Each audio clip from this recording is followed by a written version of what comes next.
They look at But you and go, he is a victim, because that's what you look like, my friend, and that is your own choice.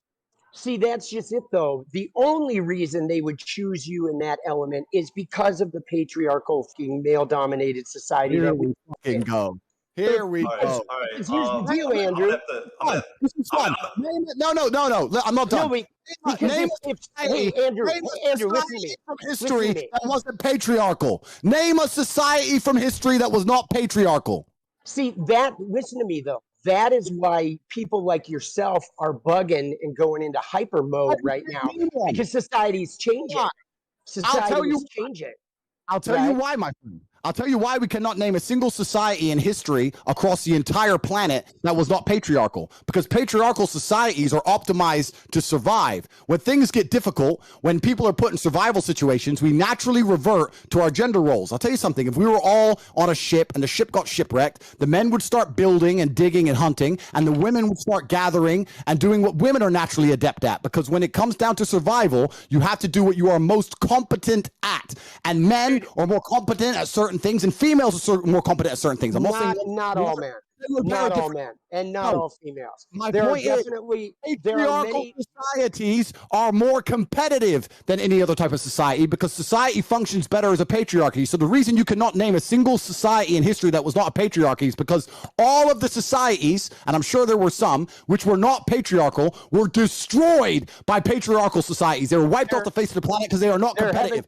There haven't been any yet. Books to read. They do not have monuments to find. And the point I'm making is that in the harsh reality of ultra competitiveness, only patriarchal societies can survive. So the reason you cannot name one from history is because all the ones that tried this idea that you're trying to purport were destroyed in real time. And in the West, in America, as we stand right now in America, which I wouldn't even call it a patriarchal society because it isn't, because females have more rights under the law than men. Oh my God, bro. They do.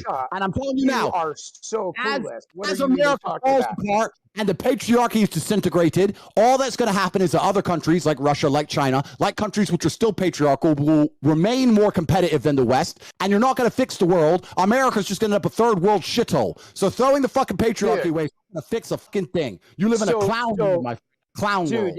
Yeah, no, I don't. I mean, I do live in a clown world, because there are people like you that are sitting there like pushing this inane philosophy. So yeah, I get it.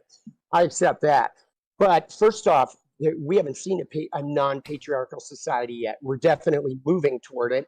And if you want to look at America and look at some of the problems with America, like what problems do we have? Well, there's an enormous wealth gap. You mentioned the Roman Empire earlier. The Roman Empire didn't fall because of laziness. It fell because of overconfidence, because of an income gap between the richest and the poor, and because of political corruption. All three things that are sort of happening in America right now. So absolutely, America could fall, but it's not because men were turning soft, right? The idea of men being soft, the idea of men being soft, Andrew, is a battle cry of men who see that purely physical stature is no longer the only defining quality. Because like you said, they could line me and you up, and all those brutes like the cops or somebody looking for pure strength would choose you to defend them.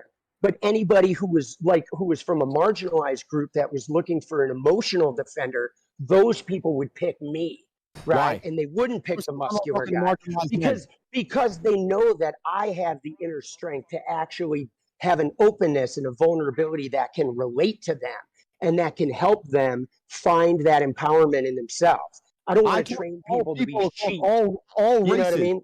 Who says I'm not talking we go to your Instagram page and you talk about being the Messiah and all this other BS. You want people to follow you like you're some sort of like deity, boss. And that's actually a sign of your own weakness at work, right? That's coming from your own trauma, your own unhealed trauma.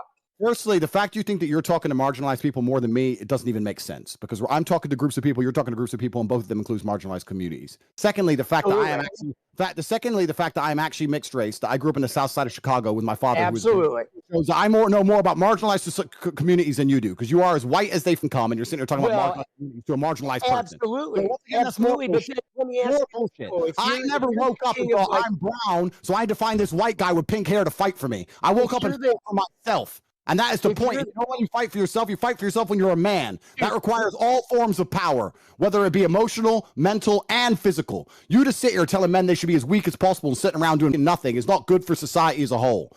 And there's nothing wrong with patriarchal society. I am not advocating for weakness, but like I'm advocating for people to heal and to heal their trauma and not use their trauma like you do and then aim it at select groups of people in order to gain power and money, right? And status so you can walk around with a deity. Right. I think that all men, if you're a good man, you're going to have a traumatic life. That's part of being a man. And I think I think it's not even a part of being a man. It's a part of being a human being on the planet. Okay. You're going to have a traumatic life. Sure. Right. But you got to heal the trauma. The trauma doesn't make you unless you heal it. If you don't heal it, you go around, say, dumping it on women. Right. By waltzing around talking about how you got to protect women. You got to get a cut of her OnlyFans and all this because you own her private parts. That's nonsense, bro. That's nonsense. That's your trauma speaking. It depends how you heal the trauma, right? And when I said that being a trauma is part of being a good man, you said it's part of being a human. I agree, but I think you can be a very, very good woman with a good heart, and you can be a good person. You don't need a traumatic life to be a good woman. However, to be a good man, you need to have a traumatic life because any man who's not had I'll tell you why. Let me answer. Any man who's not had difficulty, any man who's not gone through something that's difficult is not very good at being a man because when shit hits the fan, people turn to the nearest man in the room and say, what is the solution? Someone just broke in the house, you go to the man. A natural disaster, a hurricane, you go to the man. There's a war, you go to the men. So men who have not been through trauma are not very good at being men because they're not capable of dealing with trauma. Wait, so pause right there though, Andrew, because you said when you go to war, you go to the men, but the only reason you have a war is because of men and their lack of awareness about their own feelings.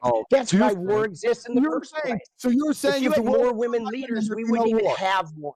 Okay, so if we had more women leaders, we wouldn't even have war. Men literally are responsible for war by a lack of emotional awareness. That's how it starts. Interesting. So let's make this the final point before we move on.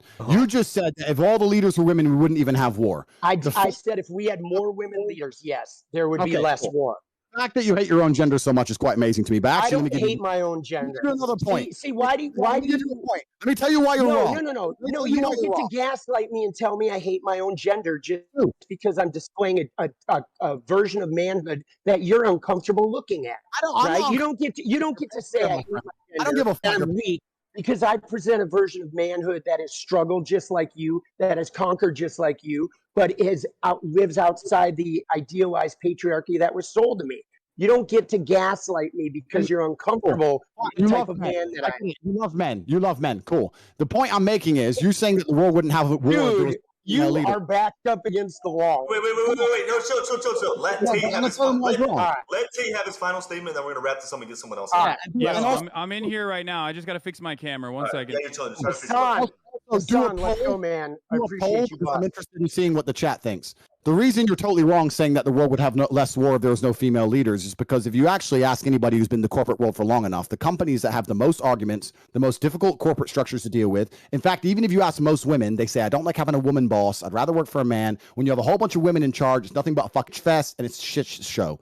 Every single person who's ever worked in corporate knows that. Every single person who's ever worked in the world knows that women actually, as beautiful as they are, and they're good at lots of different things, they would they would prefer to work for a male boss because it's a stronger, more clear leadership structure. Having a bunch of women in charge of countries is not going to make a peaceful world. And the fact you believe that shows your entire mental model's fucked. Andrew, take care, brother. Hassan, I just want to say props to you, boss. I appreciate you, man, putting the word out there. Thank you, guys.